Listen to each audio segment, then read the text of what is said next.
O Tabernáculo de Moisés. Parte 35.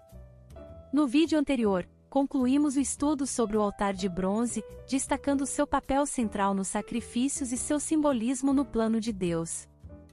O altar representava o julgamento do pecado e a necessidade de expiação por meio do sacrifício. Também exploramos sua construção, revestida de bronze, e como sua estrutura reforça a mensagem da justiça divina. Agora, avançamos para outro elemento essencial do tabernáculo, a bacia de bronze.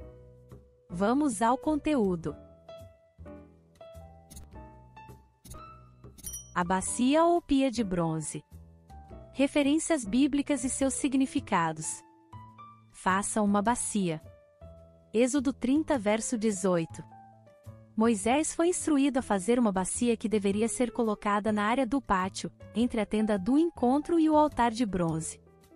Porás a bacia entre a tenda da congregação e o altar e a encherás de água. Pôs a bacia entre a tenda da congregação e o altar e a encheu de água, para se lavar.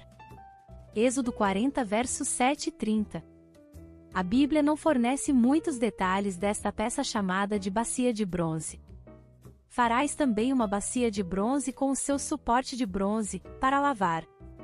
Pô-las entre a tenda da congregação e o altar e deitarás água nela.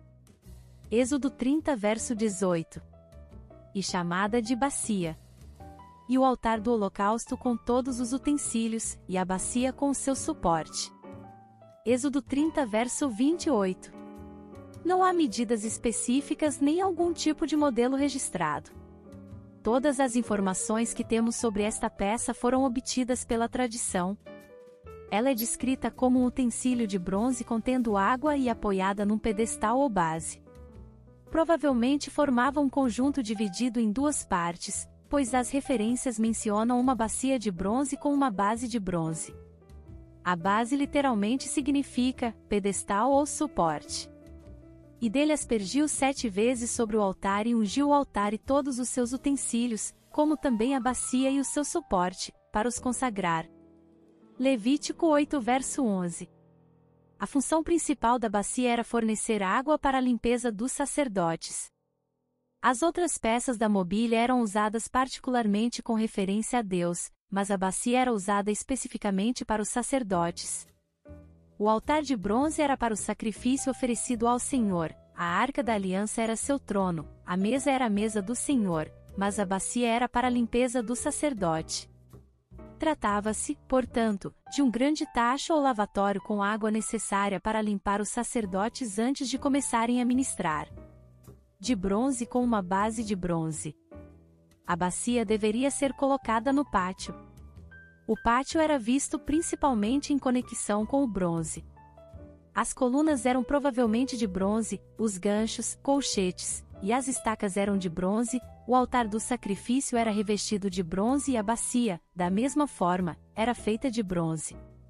Nesta peça da mobília não havia madeira, a bacia deveria ser de bronze maciço. O fato de ser de bronze maciço coloca uma forte ênfase na natureza da função da bacia. O bronze é um símbolo da força, firmeza, perseverança e juízo contra o pecado. A função da bacia aponta para o ministério da palavra de Deus em nossas vidas. O Espírito Santo, que é um espírito de julgamento e de fogo, usa a palavra de Deus para nos convencer do pecado, do juízo e da justiça. Quando o Senhor lavar a imundícia das filhas de Sião e limpar Jerusalém da culpa do sangue do meio dela, com o espírito de justiça e com o espírito purificador. Isaías 4, verso 4. Pelo contrário, porque vos tenho dito estas coisas, a tristeza encheu o vosso coração. Mas eu vos digo a verdade, convém-vos que eu vá, porque, se eu não for, o Consolador não virá para vós outros, se, porém, eu for, eu vô-lo enviarei. Quando ele vier, convencerá o mundo do pecado, da justiça e do juízo, do pecado, porque não creem em mim, da justiça, porque vou para o Pai, e não me vereis mais, do juízo, porque o príncipe deste mundo já está julgado. Tenho ainda muito que vos dizer, mas vós não o podeis suportar agora. João 16 do verso 6 ao 12. Jesus Cristo, a palavra que se fez carne, recebeu autoridade para exercer juízo contra o pecado. e lhe deu autoridade para julgar, porque é o Filho do homem. João 5 verso 27. A bacia representa este juízo sobre o pecado operando através da palavra de Deus. Ela representa a purificação que vem quando a palavra expõe áreas de nossas vidas que não estão em conformidade com os padrões de Deus. Isto fala da limpeza da água pela palavra. Para que a santificasse, tendo-a purificado por meio da lavagem de água pela palavra. Efésios 5 verso 26. Todo pecado deve ser julgado. A Bíblia ensina que se nós nos julgássemos a nós mesmos, não seríamos julgados. Porque, se nos julgássemos a nós mesmos, não seríamos julgados. Mas, quando julgados, somos disciplinados pelo Senhor, para não sermos condenados com o mundo. 1 Coríntios 11 verso 31 e 32. Se os sacerdotes entrassem no lugar santo sem passar pela bacia, eles seriam julgados por Deus ao entrar. Haverá um tempo de juízo para todos os que ainda não foram julgados. Para que, uma vez confirmado o valor da vossa fé, muito mais preciosa do que o ouro perecível, mesmo apurado por fogo, redunde em louvor, glória e honra na revelação de Jesus Cristo. 1 Pedro 1 verso 7. Contudo, se o que alguém edifica sobre o fundamento é ouro, prata, pedras preciosas, madeira, feno, palha, manifesta se tornará a obra de cada um, pois o dia demonstrará, porque está sendo revelada pelo fogo, e qual seja a obra de cada um o próprio fogo provará.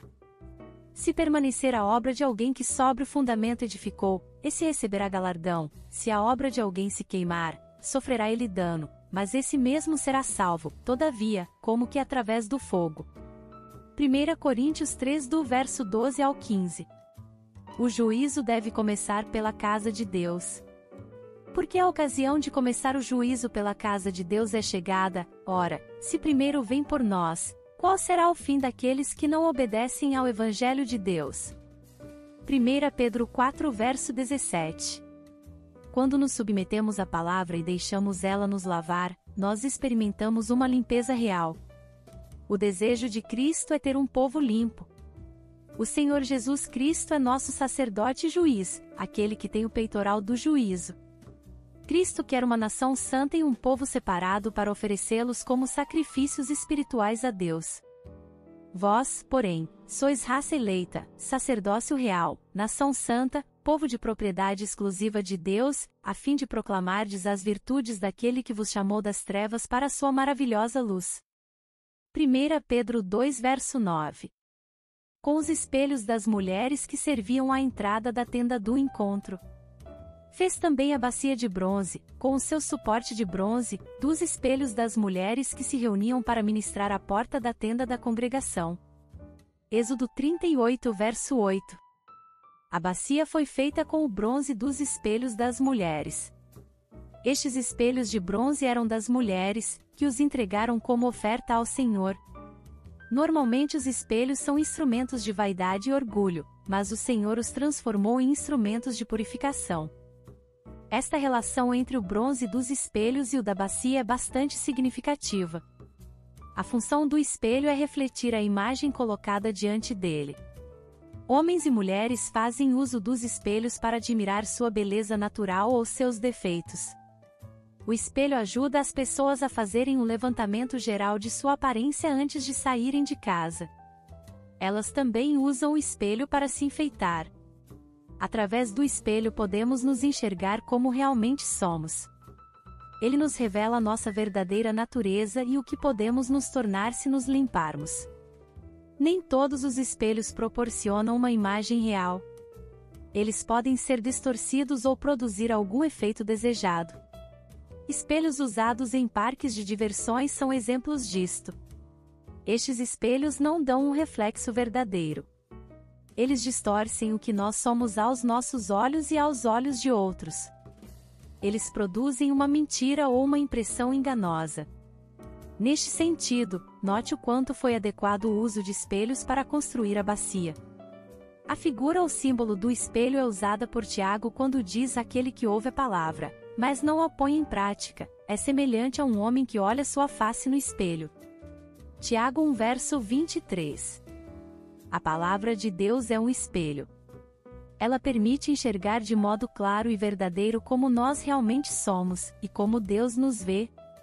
Mas ela também nos dá uma visão do que podemos nos tornar através de Cristo. À medida que contemplamos a palavra de Deus, percebemos a nossa necessidade de limpeza. A palavra revela toda a sujeira que precisa ser removida. É exatamente assim que Deus nos transforma através de sua palavra. Ele quer nos transformar de glória em glória, e para que isto aconteça, nos dá pequenos vislumbres de como realmente somos. Quando percebemos quem na verdade somos, Ele nos dá a força e o desejo de mudar. Jó viu a si mesmo como realmente era e isto lhe causou repugnância. Eu te conhecia só de ouvir, mas agora os meus olhos te veem. Por isso, me abomino e me arrependo no pó e na cinza. Jó 42 versos 5 e 6. Isaías percebeu quem ele era realmente diante do Senhor. Então, disse eu, ai de mim! Estou perdido. Porque sou homem de lábios impuros, habito no meio de um povo de impuros lábios, e os meus olhos viram o Rei, o Senhor dos Exércitos. Isaías 6 verso 5. Pedro enxergou sua natureza pecadora diante do Senhor Jesus. Vendo isto, Simão Pedro prostrou-se aos pés de Jesus, dizendo: Senhor, retira-te de mim, porque sou pecador. Lucas 5 verso 8. Todos nós podemos realmente nos enxergar diante de Jesus, pois Ele é a palavra viva que mostra quem realmente somos, o que devemos ser e o que podemos ser. Obrigada por assistir até aqui. No próximo vídeo continuaremos a falar sobre a bacia de bronze. Graça e paz, irmãos e irmãs.